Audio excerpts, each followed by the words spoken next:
Assalamualaikum warahmatullahi wabarakatuh. Pada kesempatan hari ini kita akan membahas tentang suudzon, yaitu berburuk sangka.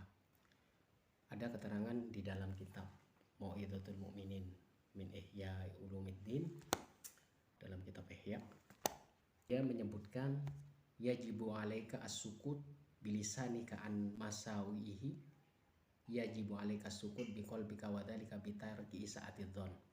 Jadi ada orang yang harus diam. Jadi diam, sukut dengan lisannya. Dan kalau kita maksudnya itu di sukut itu diam. Kalau misalkan membicarakan teman kita atau yang lain yang buruk-buruk, itu harus diam lisannya. Itu sukut bilisanika, harus diam. Tapi kalau suudzon, dia harus sukut biqalbika, dia harus diam di dalam hatinya. Biasanya pembicaraan yang jelek itu dimulai dari niat di dalam hati. Maka di sini as-sukut biqalbika ini untuk apa? Itu untuk terhindar dari isa'atudzon atau suudzon. Keterangan yang penting di sini adalah suudzon itu adalah ghibatul qalbi. Jadi kalau di dalam pembicaraan itu gibah secara lisan, tapi ada gibah di dalam hati. Itu ghibatul qalbi, bisa dikatakan mengarah kepada suudzon. Dan huwa manhiyun. Jadi suudzon yang berawal dari hati itu manhiyun, dilarang. Wa hadduhu ala tahmil fi'lau ala wajhin fasidin ma'amkan ayyahmil wajhin khair. Jadi jangan sampai suudzon itu yang dari hati kemudian diucapkan dengan lisan sampai ada tindakan yang tidak baik terhadap saudara kita. Gitu.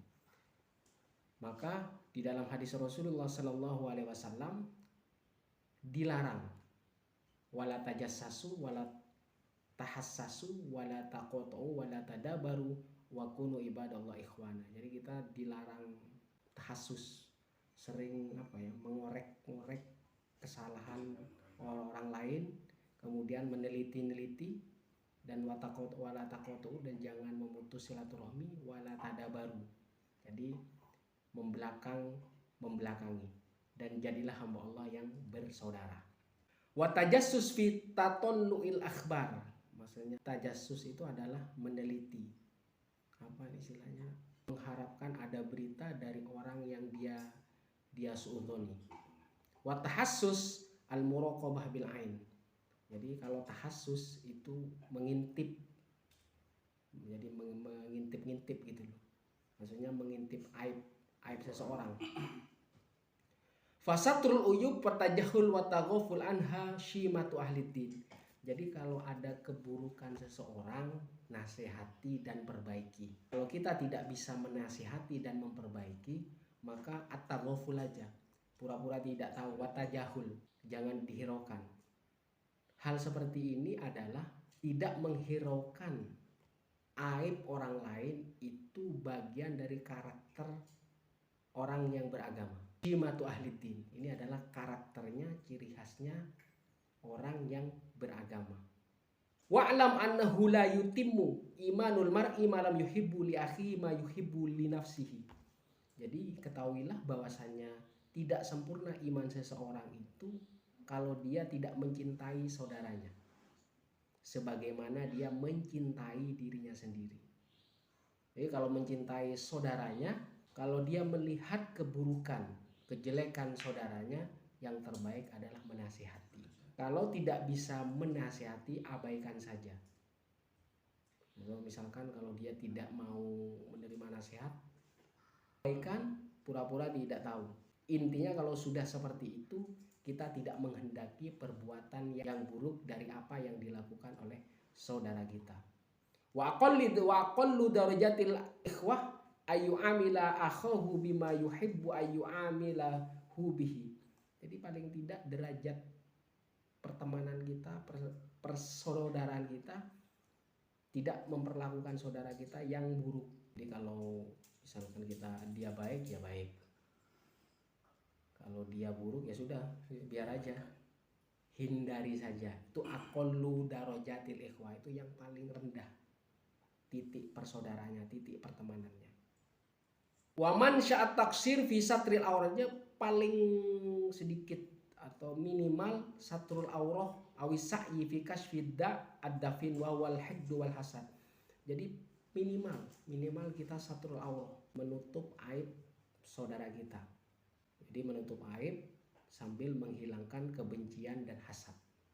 Jadi waman fi qalbihi sakhimatun ala muslim fa imanuhu dhaif.